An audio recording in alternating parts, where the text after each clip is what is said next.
Sasirangan sebagai bagian dari industri kecil menengah yang juga dikembangkan di Kabupaten Tanah Laut, dan ini sejalan dengan peraturan daerah tentang rencana pembangunan industri Kabupaten Tanah Laut, ini menjadi IKM unggulan.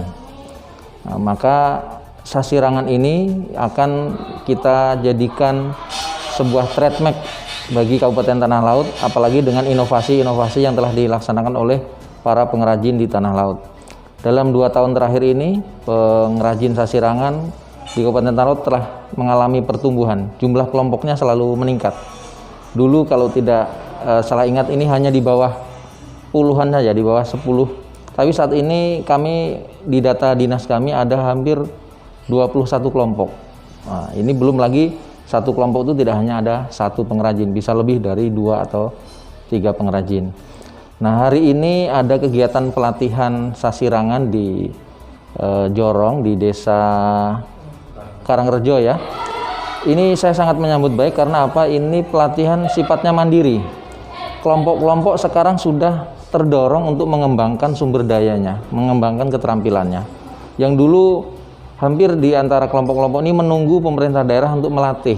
Sekarang mereka bisa mandiri, luar biasa. Ini yang menjadi penyemangat kami, pemerintah daerah, khususnya Dinas Tenaga Kerja dan Perindustrian.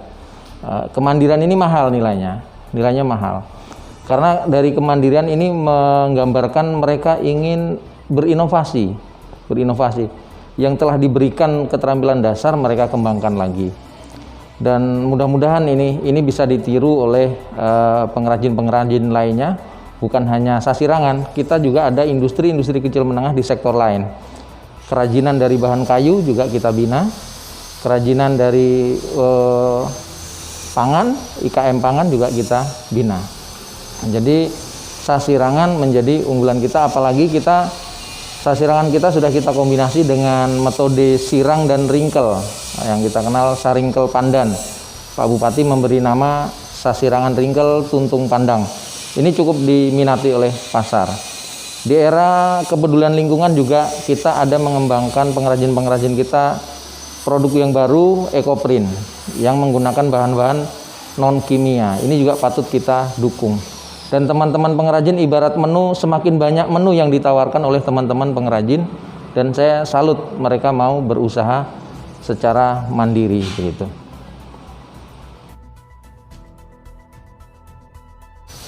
Ya. Saat ini memang sektor industri sebagian ada yang suffer atau tertekan. Ada pula yang memiliki potensi untuk berkembang di situasi masa COVID-19 ini. Di antaranya tentu industri IKM pangan ini dan industri-industri kecil menengah yang bergerak pendukung alat-alat pelindung diri atau kesehatan. Nah, ini di pasar sudah kita temui. Rekan-rekan pengrajin juga sangat kreatif. Jadi teman-teman yang bekerja di menekuni kerajinan Sasirangan ini, saya lihat memperluas produknya dengan memodifikasi Sasirangan ke masker, ke pembuatan face shield, hingga ada face shield produk pengrajin kita Tanah Laut ini yang bermotif Sasirangan. Masker untuk level umum juga menggunakan motif Sasirangan. Dan di pasar ternyata kemarin kita menduga teman-teman pengrajin Sasirangan ini akan tiarap, ternyata mereka bangkit dengan memperluas produk. Dia tidak tergantung menjual Sasirangan dengan bahan kain saja untuk busana, tetapi beralih ke pembuatan face shield, beralih kepada pembuatan masker. Jadi yang menekuni ini, saya meyakini di era new normal nanti, kebutuhan akan masker, kebutuhan akan face shield itu untuk konsumsi publik akan meningkat. Jadi ini bisa menjadi alternatif sektor ekonomi yang bisa kita kembangkan.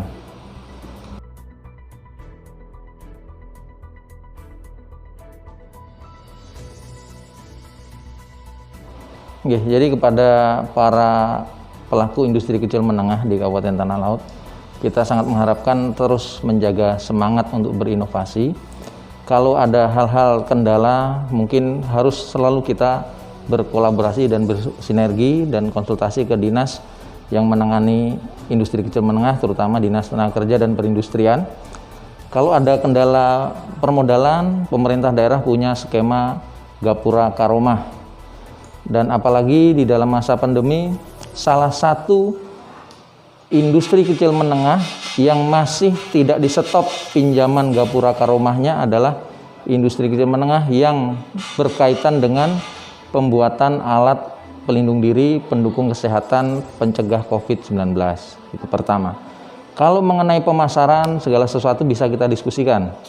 Pemerintah daerah juga menyediakan sarana prasarananya. Kita memiliki gedung Dekranasda, memiliki gedung pusat promosi sentra IKM di Tambang Ulang. Dan di era teknologi ini, pemasaran juga bisa kita lakukan secara mandiri dengan pendekatan teknologi informasi.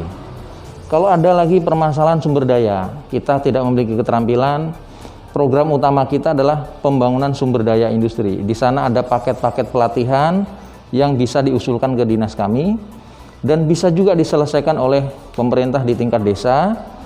Apabila di dalam dokumen desa memang ada program ke sana, itu sangat membantu pemerintah daerah. Atau yang hari ini dikerjakan, yaitu mandiri. Nah, ini luar biasa. Jadi kita pembangunan sumber daya industri, pemasaran, permodalan, dari hulu dan ke hilirnya ini sudah menjadi kebijakan dan program pemerintah daerah Kabupaten Talaut, menjadi perhatian bersama kita semua. Terima kasih.